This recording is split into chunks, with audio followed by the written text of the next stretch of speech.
With WrestleMania just 2 days away, what other legacies did I unfortunately miss out on? Well, let's tune in now, shall we? What's going on, guys? BossUp86 here, back to our video, and today, here to do probably my final installment, at least for this year, of WrestleMania Warriors. I do apologize for lacking on these, because again, I work, personal life, getting into my YouTube, my career, my little YouTube hobby, and I always put personal life in front of YouTube life. So I do apologize in advance, but I do plan on making at least two or three more, depending on how long I'm going to go with these, of WrestleMania Warriors. And this has been kind of a fun series. And while one I may cheat on just a little bit, the other four I have in plan are, let's say, interesting, to say the least. So, kick back, grab a snack, and, well, let's get into this, shall we? The first one I'm kicking off with is none other than, I'm the best in the world ever. The game, Triple H. Triple H's Mania history has been very wonky. Very wonky. And I'll get into more detail why. But, well, let's get into his first Mania match, which was WrestleMania 12 against the Ultimate Warrior. He did came around the company around 95, I think near the tail end of 95. He made his Mania debut here, took a Warrior, Warrior squashed him, no more needs to be said here. And Triple H went on to basically call Warrior everything but a child of God, and then, in some weird manner, praise him at the end of Warrior's life. I guess time is certainly a full circle. So after that, Mania 13 comes around. One of the best Manias of all time. Sarcasm not included. Total sarcasm. Mania 13 was really bad. Except for one match, which I will talk about here in a bit. But Triple H took on Goldust, who Triple H was partnered up with Chyna, but she was an unknown at this time. They didn't know who she was. It was just this big, muscular woman that no one knew of. And Chyna, I'm not the world's biggest Chyna fan, but I do respect her for what she did for women's wrestling and wrestling in general. She was almost a freak of nature in some ways. Like, she was legit a scary woman. And she was very intimidating. Now, Goldust had Marlena in his corner. And you think Goldust versus Triple H at WrestleMania sounds like a good match, right? It really was not. It was okay at best. But that's really about the match. It was just okay. Nothing really stands out, unfortunately. And that's one of the biggest flaws with Mania 13. Is there's no standouts aside for Austin and Brett. This match really didn't do anything for me. It's not a terrible match, but it's not great either. I think it's just okay at best. So, Triple H is not really off to a good start. However, he picked it up the year later at WrestleMania 14 when he took on Owen Hart for the European Championship. Now, Triple H won the title after Shawn laid down for him. And this is when the European title was kind of an afterthought. It was just like a very low card title. However, Owen wanted to get his revenge on him because he was feuding with DX at the time, and I think he would join the Nation of Domination as well.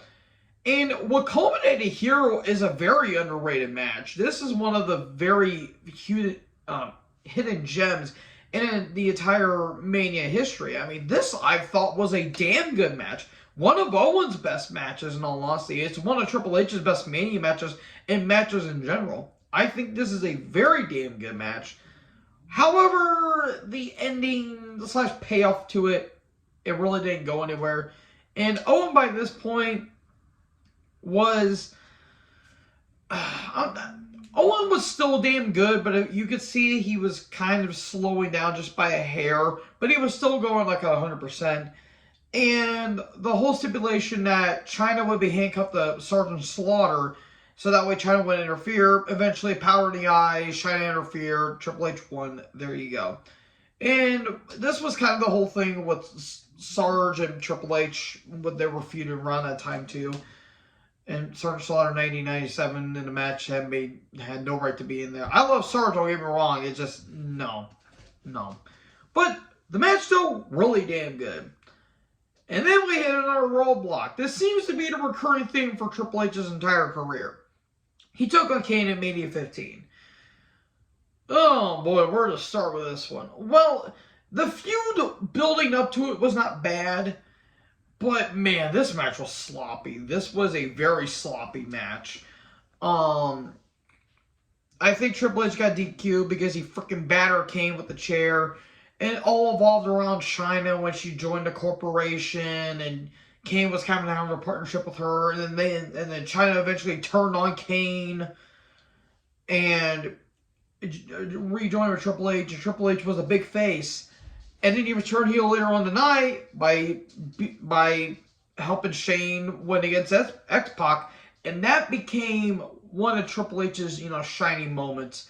And going into 2000, the next year, he would be the world champion. But this match here wasn't really that good. Speaking of 2000, we get the McMahon in every corner match. It is Triple H with Stephanie, Mick with Linda, Shane with Big Show with Shane, and The Rock with Vince. Where to begin with this? Okay, so Triple H was world champion going into it. He beat Foley twice. He defeated Cactus Jack and then Mick Foley. Cactus in that classic street fight at the Madison Square Garden at the Rumble.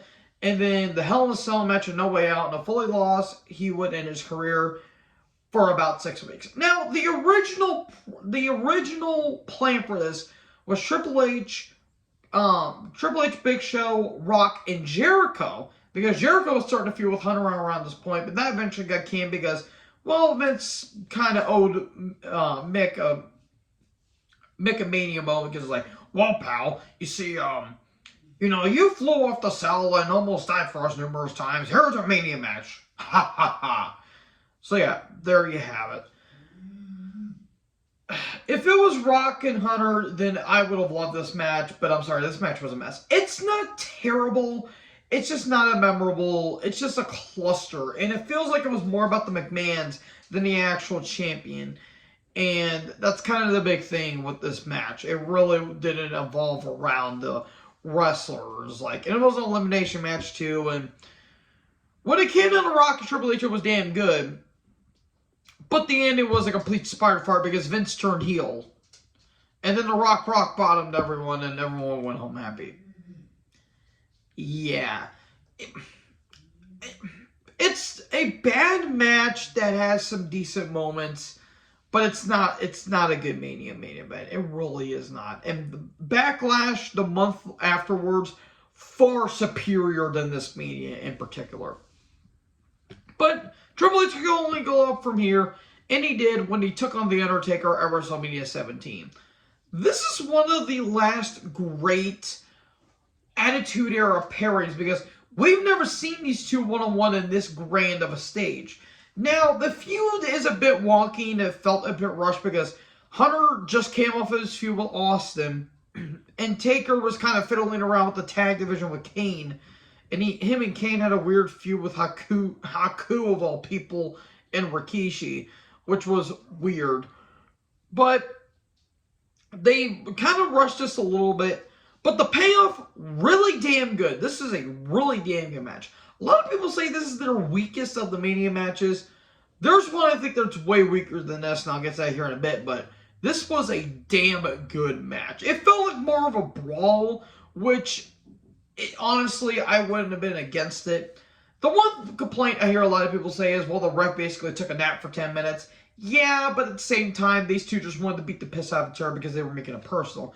And then, of course, your classic moments where Triple H got chokeslammed off the scaffolding. And Triple H got a sledgehammer, freaking whacked it over Taker's head after he was about to get hit with the last ride. And Taker actually got concussed. And he got busted open, too. So that's why Triple H always has to have his hand over the sledgehammer shot. And then Triple H punches in the corner the last ride. And Undertaker keeps the streak alive. damn good match. I really dug this match. This match was one of the very, very big highlights in Mania 17. And it's why a lot of people say it's one of the best Mania matches and the best Mania of all time. I can agree, but I think Mania 19 is a little bit better. Hot take. I don't care. So you think, okay, Hunter got a big, big match out of Taker with this. He can only go up from here, right? He came crashing down at Mania 18. Okay. So, in the somewhere in the spring into the summer of 01, Triple H and Austin were tag champions, and they took on Jericho and Benoit. This was after Judgment Day. I think the day after Judgment Day. And they had the main event, hell of a main event, one of the best, if not the best main event of all time in Raw history. During that match, though, Triple H suffered a torn quad, and he had to miss the entirety of 2001, which, if the invasion angle would have happened, how would Triple H fit into it? These are one of the biggest what-ifs. Then in January of 02, in the Madison Square Garden, Triple H got a thunderous reaction and a thunderous roar. He was going to be in the Royal Rumble. Sure enough, he wins the Rumble, and he was going to challenge Chris Jericho for the title. Because Chris Jericho won the Undisputed Championship by beating The Rock at Stone Cold Steve Austin in one night at Vengeance 01. You may have heard him say that like once or 20 times. Now you think, the man that Triple H suffered a quad injury from is taking on the man who, let me rephrase that. You would think that Jericho, the one that put Austin on the walls and where Triple H incidentally tore his quad, you think they could have built on that a little bit. And the man returning from the quad injury is going to get his hands on the man that intentionally did it. That's not what they did here. They treated Jericho like a third wheel because it was all about Stephanie versus Hunter because they were having a big divorce at this point. And this build-up was horrible. This was a horribly built main event. And the match itself really wasn't that any noteworthy because they had to follow Rock and Hogan. I think there was a women's triple that happened beforehand. You still had to follow Rock and Hogan. If it was probably the third or maybe the penultimate main event or semi-main event, I would have been fine with it. But the main event, no. I'm sorry, because Rock and Hogan, that's setting the bar. That was the one that sold the tickets, basically. I'm not a huge fan of Al Snow's thoughts on wrestling nowadays, but if the biggest payoff and the biggest story is the most money being made and sells the most tickets, that's your really main event in all honesty. But yeah, it wasn't a god-awful match. It's just they tried, but they could not follow up Rock Hogan. And the only thing that came out of it is that Triple H won town and you got the pedigree stuff. To like a very mild reaction. So then, 2003 comes around and the beloved Reign of Terror happens. Triple H versus Booker T for the World Heavyweight Championship. Now, I discussed this with a very good buddies of mine on the Shadow Club podcast. And I'll leave a link in case if y'all want to know what that is. But we talked about this match. The match itself is actually pretty good. I think it's a very solid match. But the biggest thing that pissed me off is the ending. And what's worse than the ending is the lead up to this match. Because I think it was a battle royal where Booker T last eliminated The Rock and whoever won get to face Hunter at Mania. So Booker wins and you think, okay, they can do a story where Triple H is like, you've proven that you're a 6-time world champion, 5-time world champion, but yet you feel like you're not, you prove yourself. You ain't worthy of it. They could have gone that route. They went with the racist storyline because of course they did. People like you are here to make me laugh. You are here to entertain me. Go fetch me a towel. Bruce Pritchard, in all of his infinite wisdom of a person that has Parkinson's disease that's being controlled by a monkey that doesn't know how to peel a banana. He says it wasn't a racist storyline. It was about a WCW thing. Oh, piss off, Bruce. God, you baboon ass-looking mofo. You are such an ass kisser, it's not even funny. Yeah. The finish to this match is Triple H hits a pedigree on Booker. It takes 20 seconds to pin Booker and gets the 3 count. That crowd was heated. That crowd was absolutely heated. Booker should have won this match. Even if he had a title for a week and you give it back to Triple H, fine. Have Booker win here and then you can do whatever you want. And not to mention the commentary. I don't know if Jared was legit pissed or not, but I would not be blaming him because, my God, Lawler was atrocious on commentary. But yeah, good match, only memorable for the ending. And then we get to WrestleMania 20, where, again, Triple H is the world champion. And he's going into a triple threat between Shawn Michaels and renowned family lover and family man himself, Chris Benoit.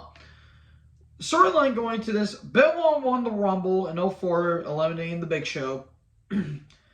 Meanwhile, Shawn and Hunter, earlier, they had a last man standing match. Before that, they had a match on Raw where it ended in a double pin. Then they had a draw at the Rumble. So, Shawn being into the match actually makes sense because Triple H is champion, Benoit won the Rumble, and Shawn never lost against Hunter. So you have that here. What can I say about one of the best, if not the best, triple threat match of all time?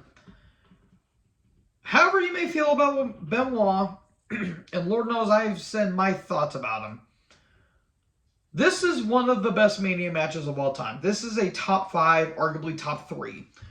Because this match is absolutely phenomenal. Like, it's got a really good old school vibe to it. Like, almost like an NWA-like vibe. And the bloodshed is amazing. The chemistry is flat spectacular. The rematch at Backlash with Montreal had a good crowd. I think this match is better, though. I did like that Backlash match, but I think this match really hit the mark and set the standard for it. And this was great. Triple H lost the title, and then Benoit had a title reign that certainly existed. So yeah, one of the best Mania matches of all time, and one of the best Triple H matches, which ain't really saying much. And then we get to WrestleMania 21, where, again, he's the world champion. He took on Batista. Former Evolution members finally colliding. So Batista won the Rumble in 2005, and this segment on Raw on the contract signing. Will Batista go to SmackDown, challenge JBL, and him and Triple H can be, world champions and both Evolution members at the same time? Or will he betray his mentor and betray his boss and actually win the world title? Gets a contract for SmackDown. Thumbs down. Tax Flair, Batista bombs Triple H, signs it for Raw, and we have this match here. This match was okay. That's all I'm going to say. It wasn't bad, but it wasn't great. It was just a fine main event. Nothing really stand out. Nothing really was spectacular. I felt like it went a bit too long. Another thing, too, about Booker and Triple H, it went on a bit too long, too. But solid match. Batista can only go for so long before he eventually gets gassed. And their Backlash match was a bit better, but not great. But their Vengeance match, that is the match to watch. If you have nothing else to do and you want to watch a Triple H and Batista match, watch their Vengeance match in the Hell in a Cell. Jesus, Lord and Christ, that is brutal. This was a damn good match. Not this match. Their Vengeance match was really damn good. This match was only okay. Then we get to Mania 22. Oh boy. Yeah, this match. But Triple H versus John Cena for WWE title. They blue balled Edge, took the title off him after he won it from New Year's Revolution, only to give it back to Cena at the Rumble a month later, only to have this match here. This match sucked. The entrances were as stupid as the storyline going into it, because they made Cena look like a complete idiot and make him say, well, I'm not a good world champion, basically. And they're making they're making Cena like he's an underdog, when in reality Triple H is, because he lost 3 times to Batista, he lost to Flair, he struggled with Big Show, he lost to JR at one point. Yet Cena is the underdog when he's been undefeated ever since Mania of the year prior. I don't get it. And I don't get this match either. This match was bad. This was a bad main event. This is one of the worst main events in the company history in terms of Mania, because this was not a good Mania main event. This wasn't a good match either. If Edge was the factor in this match, I wouldn't hate it as much. But my God, this crowd hated Cena. Despised Cena with every fiber in their being. And this was a damn good Mania too. Mania 22 was a pretty damn good match. When the best world title match is the world heavyweight title of your 2 championships, that's saying a lot, because the triple threat between Ray, Orton, and Angle barely went 10 minutes and was a lot better than this. This was a slow, pedestrian match that felt like it's still going on till this day. This was a bad main event. And they were going to do a rematch the year later at Mania 23, but fortunately Triple H suffered another quad injury, I think at New Year's Revolution, when him and Shawn took a rated RKO, and Triple H had another quad injury. But he would be back for Mania 24, when it was him versus Cena versus Orton. The storyline, again, very wonky, because Cena came back and he came back, won the Rumble, lastly eliminating Triple H, and then challenges Orton at No Way Out, wins by DQ, and then somehow Triple H is in it because Triple H won the Elimination Chamber. Now, you think with all 3 of them going into this match, you think it would not be that great match. This was shockingly a really good match. This was a damn good match, I thought. And I genuinely thought this was one of the best Triple H Mania matches, because they put everything they could into this, because I thought this was a damn good match. Really solid triple threat. Not one of the best. It was still good. I do think Edge and Taker was the better world title match in this, but I still thought this was a very entertaining main event, and Orton shockingly got the win, because we thought Cena was going to win or Hunter was going to win. But they put the title back on Orton, only for him to lose at Backlash. Good job, everyone. Good job. But all in all, this was a solid match. And then, oh, Lord have mercy on my soul, Mania 25. Triple H versus Randy Orton for the WWE title. Woof. Okay. So,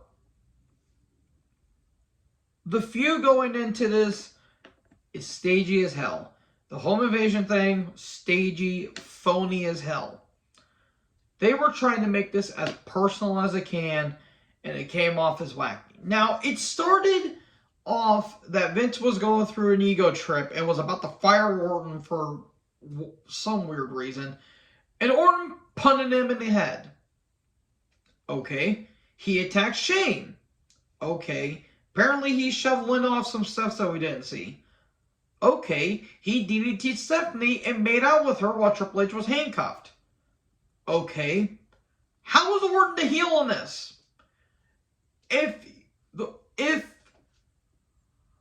Like, the reasoning Orton was attacking the McMahons is that, well, I've seen how they treated me, and this is how I'm going to treat them. This dude's basically Stone Cold Steve Austin. When you're going to tell me that this was not a Stone Cold thing, he was stunning everyone and their mother, for God's sake, with Vince and everyone around. And yet, Orton's the bad guy because he attacked the McMahons? Oh my god, wrestling logic is stupid sometimes, but it's... Orton basically says, the reason why I attacked Triple H is because he's the one that kicked me out of Evolution, stole my title, and basically got me concussed. Dude, this is Stone Cold Steve Austin. He's not the heel in this situation. He is the bane, like, Triple H is the bane of Randy Orton's existence, and not Bane the Batman villain. I'm talking about, like, Orton has this urge to avenge himself, and he says he's going to be the new Triple H. What do they do the week before Mania? They bring back Vince and Shane, and all of them attack Legacy, so you're basically all done over Randy Orton's heat. The only way they're going to salvage this is if they have Orton win. By this point, there's no way in hell that Triple H was losing. Because they majorly cut the balls off from this match by saying if Triple H gets DQ'd or counted out, Orton's the champion. Why not make it a street fight or make it a no-holds-barred match? Because if you're making it this personal, why not have a stipulation? Why not have a hardcore match, a false count anywhere, or no-holds-barred? Why couldn't you do any of that? That is such a lazy excuse. In this match, oh, sweet Lord Almighty. You want to talk about one of the worst Mania main events and one of the worst Mania matches? Look no further than this one because, sweet Lord, this match was boring. First off, they all started doing their finishers about 2 minutes into the match. No one cared. No one cared. And you can follow the excuse of, well, I had to follow Tinker and Shawn. I'm going to say what I said with the Mania 22. When the World Heavyweight Championship is better than the WWE Championship match at your WrestleMania event, you have a problem on your hands. Because at least with the triple threat between Edge, Big Show, and Cena, that match wasn't really that great, but at least it had some redeeming qualities, even though the build-up to that thing was atrocious. That was at least short. This went like 25, 26 minutes, and it felt like it went on for an eternity. And that's going to be kind of a running theme with Triple H's matches as we go on. Yeah, this match sucked. It was boring. It was bad. Triple H punted Orton in the head, hit him with the sledgehammer, then hit him with the pedigree, and he wins. He basically just pinned a corpse right there and then. It was a bad match. This was a bad match. Watch it only for your own sanity, I guess you could say. But Hunter would kind of avenge himself a little bit when he took on Sheamus at Mania 26. At least it's better than him versus Orton from the year prior. It wasn't that great, and Sheamus should have won here. You could have put Sheamus over, but no, they didn't. The feud, the build-up was kind of nonsensical in a way because it's like, oh, okay, we're just going to have a match. Okay, the match wasn't bad, it just wasn't great. It wasn't really memorable in a way, but Triple H won, and then Sheamus will get his revenge at Extreme Rules the month later. Mania 27. Oh boy, my sweet, sweet, sweet Mania 27. Okay, Triple H versus The Undertaker, an old bar match. If the original plan was for Sting to come in, then I wouldn't have been mad, but it was actually Undertaker returning. And the stare down leading up to the show was actually pretty damn cool. It was a really cool moment. This match, though, bit of a hot take, is easily the worst Undertaker Triple H Mania match. And I kind of feel bad for saying that because there were some damn good moments.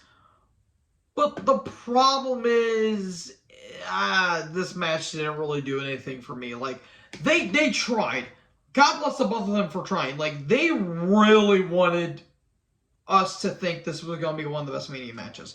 And to some people it is, not to me.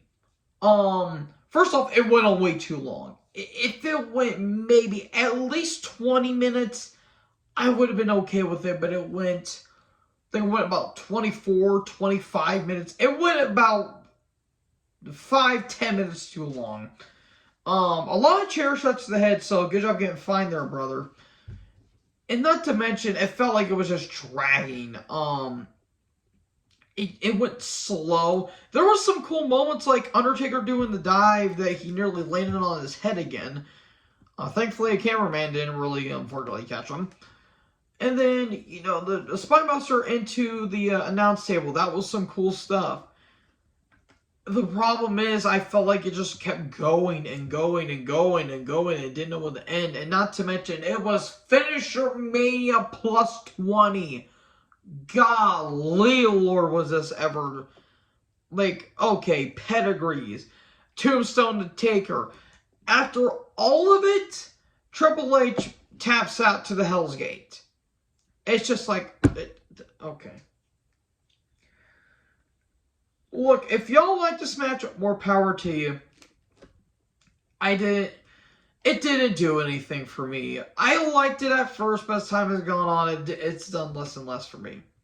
Maybe that's why the Atlanta Falcons choked Super Bowl 51, because their Mania was hosted here. No, I'm kidding, of course. How the fuck do you lose 3-28? 28-3. I'll never understand that. Then we get to the Hell in a Cell match. Mania 28. The end of an era. Shawn Michaels referee. The build-up, damn good. Really damn good build-up. If this was the last Triple H match and Undertaker match, this would have been a good way to go out. Although, it went a bit long. It did feel like it dragged a little bit. This was a very solid Hell in a Cell match. This was solid's not doing it diligence. This was a good match. This was a damn good match. It's not one of my personal favorite Hell in a Cell matches, but I will say it's at least top 15. At least top 15. I will guarantee you that, but it's not top 10 worthy of me. The one thing I didn't like is that Shawn was overreacting. That kind of got annoying every once in a while, but I understand why they did it. The super kick, pedigree kick out was a really cool moment. Yeah, the dramatic stuff really didn't age well, but I thought it was a damn good match, and if it was truly the last Undertaker and Triple H match, I think it would have ended out with a really cool bang. But we didn't get that. Because the next year, 2013, WrestleMania 29, Triple H took on the Bork Laser, the Brick Lamborghini Man, in a no-holds-barred match where Triple H's career was on the line. So, Triple H feuded with Brock all the way back at SummerSlam when Brock was making his return. And Triple H was getting targeted, getting the Kimura locked on. Then even Shawn got the Kimura locked on. And I think Vince got F5'd at one point. And Heyman was kind of interacting with Stephanie. And then we get this match. How do I say it? When I first watched this match when I was about like 10, I liked it. I thought like, oh wow, these guys are like throwing everything with the freaking kitchen sink at each other. I thought this was a fun match. As time has gone on, yeah. The crowd obviously didn't care because they just got to watching Punk and Taker. But there were some decent moments here, but in reality, it wasn't that great of a match. There were some cool moments. Of course, Brock doing a meme. That was great, of course. Because Brock's just that damn funny when he wants to be. The pedigree onto the steps, that was a cool spot. There were some cool moments, but it just felt like a match that just went on too long. Like, if it went maybe 15 minutes, I would have been okay with it, but just didn't really leave much of an impact. Not to mention the crowd did not care about the match. What the crowd did care about is the next year's Mania with Mania 30, Triple H versus Daniel Bryan. Whoever wins gets to be in the main event. This thing's been building up ever since SummerSlam 2013, where Triple H turned heel, turned on Bryan, and the whole authority thing kicked off. Where every time it looked like Bryan was going to get a title shot, he would get screwed over at every single moment, and we get to this. The Yes Movement was one of the most impactful moments of Raw history, one of the best moments of Raw history. And this is the second best opener in Mania history besides Bret and Owen. In terms of emotion and build, I do agree with some people that this is overall a little bit better than Bret and Owen. But in terms of the wrestling style, Bret and Owen's a bit better in my opinion. But this was a hell of an opener for Mania. We all knew Bryan was going to win, but there were points where they thought that, oh, Bryan's actually not going to win. He's actually going to get screwballed. No. The commentary was actually really damn good. Michael Cole was actually insufferable, which was kind of a first. Because you generally believed that he wanted Bryan to win. And once Bryan hit that running knee, it was set in stone. And Bryan went on to win, and he will later win the title at the end of the night. This was a hell of an opening match. Bryan looked like $1 million. Triple H was doing good stuff here. And then the next Mania happened. Mania 31, when he took on Sting. Okay, the feud has been kind of up and down or around. Come on, defense, let's go. Sting showed up at Survivor Series 2014 and helped Authority get out of Powerful of 6 weeks. And then they had an interaction at Fastlane, and then they have a match here. If Sting would have won, I wouldn't be so harsh on this match. Why did Sting lose again? I don't know. Sting shouldn't have lost. He shouldn't have lost. If Sting would have won, I would have been fine with it. The match itself was actually pretty solid. I thought it was very entertaining. NWO coming out didn't really make a whole lot of sense because Sting was feuding with them. But, I mean, who else were you going to have with Sting, coming out? And not to mention Sting's hair was all poofy. It was poofy. Yeah. Again, it was a good match. I just thought Sting could have won. He should have won this match. And it sucks it's only Sting's Mania match, too. That's a big thing that sucks. But I guess Triple H had to win a match one way or the other, unfortunately. So, yeah. Triple H won the rally. You shouldn't. Oh boy, you thought it couldn't get bad. It got a lot worse. Mania 32. The Mania that I feel like is still going on. We're almost at the end, folks. Trust me. Triple H versus Roman Reigns for the World Heavyweight Championship, or the WWE World Heavyweight Championship. Good golly, Miss Molly. You want to talk about a match that feels like it wouldn't goddamn end? This is certainly one of them. So Triple H came back after Roman attacked him at TLC, took the title from Roman in the Royal Rumble, had a match with Dana at Roadblock, end of the line, and this match happened.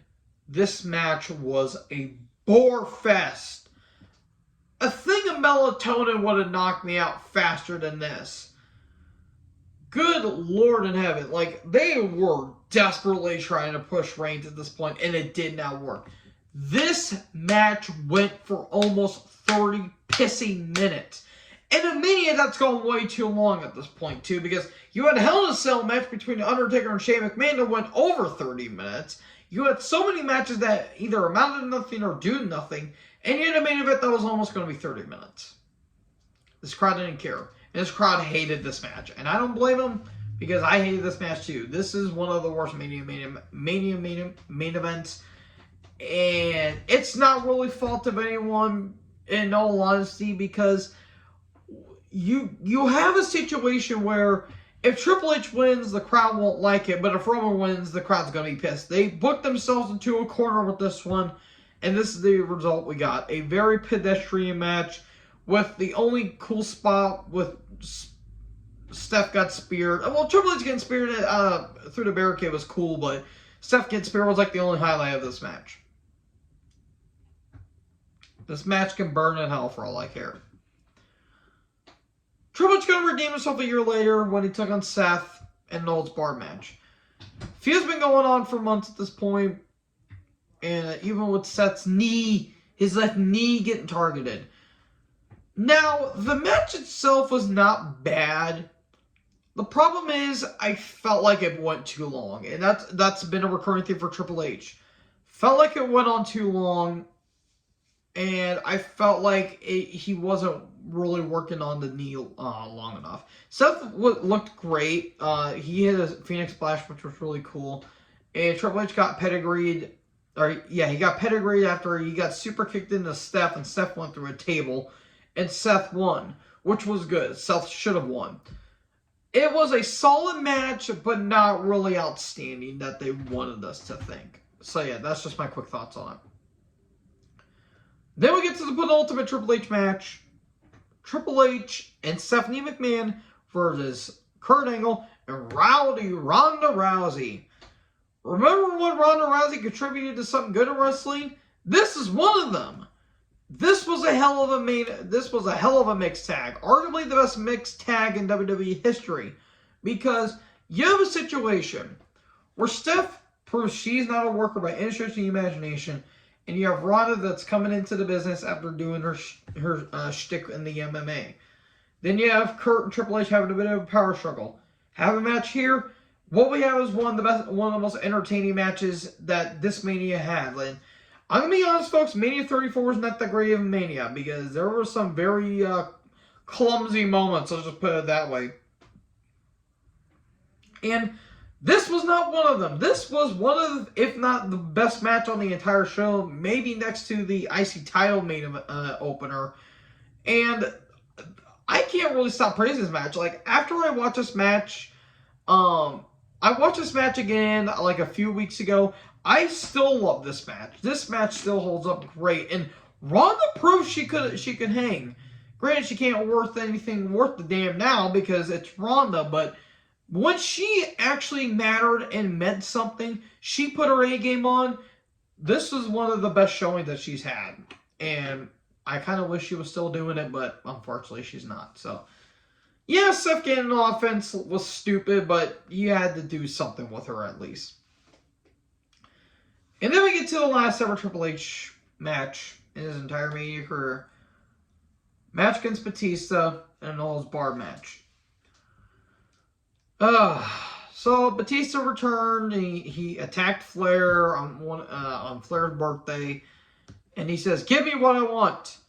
Give me what I want." He wants a Mania match, and they had a Mania match.